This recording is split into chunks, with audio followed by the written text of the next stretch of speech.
and I'm holding the space bar. If you need to navigate around this panel, just hold the space bar. It turns into the hand and you can move it around.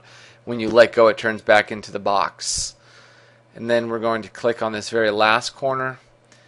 And it doesn't have to be dead on exact. As long as it's rough, it's okay. So now we're all good to go. So now that that perspective is in place, I can hit Control V to paste in my Valentine's text. You can see it's still flat, but the minute I move it over to my card, you can see it actually maps it in 3D to the correct shape. Okay, so you can see here it's going to map it directly into that shape. So I release, hit Control T to once again transform, and I can hold down my Shift and Alt to constrain proportionally.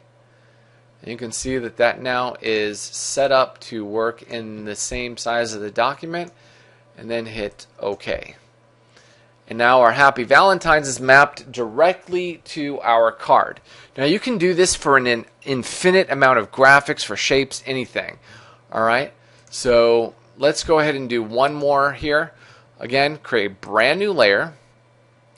Go into our Shapes tool and go to Custom Shapes tool. And inside of the Custom Shapes, just look through what you have. I'm going to choose a heart.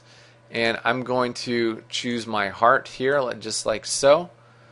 And you can see that by default it's not going to be adjusted to the card.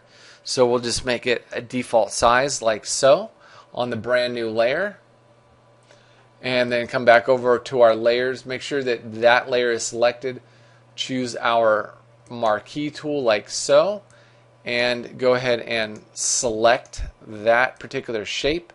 And make sure that this option is selected. Whenever you do like custom shapes or anything, just make sure that right here, fill pixels is selected. Fill pixels will allow you to create just a solid shape without any like paths or anything else around it. So now that that's selected, okay, you can just once again hit Control X. That'll cut it out. And then once again we're going to go to Filter, Vanishing Point. And our vanishing point is still intact from where we put it in before. And then hit Control V. That's going to paste it in like it did before, but this time when we pop it over here, you see again it's mapped it to our shape. Again, hit Control T to transform, and then size it as needed, and then hit Enter. And you can see now that shape is in place. Now that it's in shape, or now that it's in place, it's actually on its own layer. We can double click that. And we can continue adding any kind of layer styles or effects that we choose to as we see fit for this particular image. And we can add a bevel effect. We can really add anything that we like to that layer still. Okay, we can even add a drop shadow if we like, and then hit OK.